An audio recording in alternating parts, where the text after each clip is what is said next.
यहाँ पे कारों के अंदर जो लोग थे उन्हें इस तरह जलाया गया था कि उनके रेलिक्स में दांत मिलना भी बहुत टफ टास्क है। आप यहाँ पर हमास के टेररिस्ट की गाड़ी देखें तो ऊपर लगी हुई वो मशीन गन का स्टैंड आपको दिखाई दे सकता है, जहां से वो अंधाधुंध गोलियां चला रहे थे। इजराइल पर 7 देशों से हमले हुए।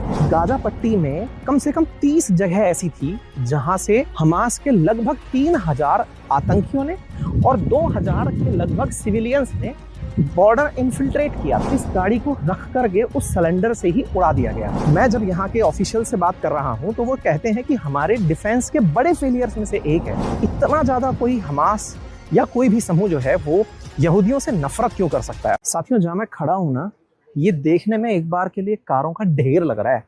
ऐसा लग रहा है कि ये सब कारें कहीं से टूटी फूटी हैं, खरादी की दुकान पर आई हुई हैं, कबाड़ी ने इकट्ठा करके रखा हुआ है।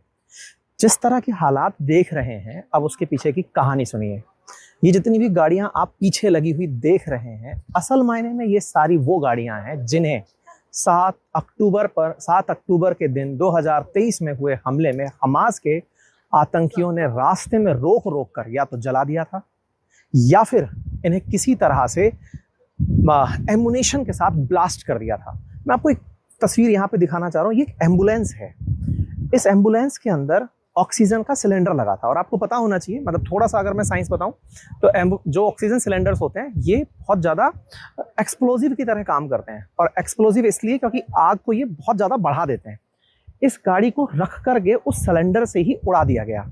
यहाँ पर कुछ छोटी और एम्बुलेंस रखी हैं, जो मैंने आपको अभी पहले एक नोवा का वीडियो डाला था जिसमें मैंने बताया था कि कैसे वहां पर एक कल्चरल फेस्ट के दौरान घटना घटी थी। ये एम्बुलेंसेस वहीं खड़ी थी, उस फंक्शन को कवर करने के लिए खड़ी थी।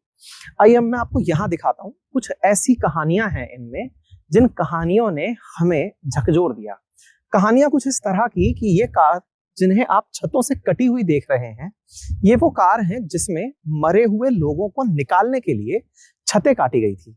हमें जानकर के बहुत दुख हुआ जब हमें ये जानकारी लगी कि होलोकॉस्ट के बाद, होलोकॉस्ट क्या है, जब यहूदियों का मास परसिक्यूशन हुआ था हिटलर के द्वारा, उन्हें गैस चैम्बर्स में उन्हें जला दिया गया था।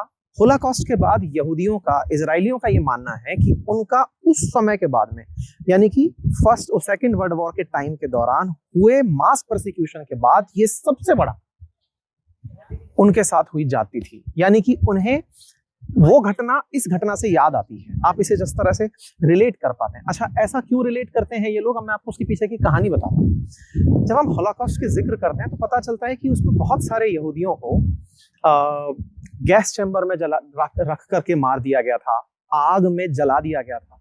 मिलियंस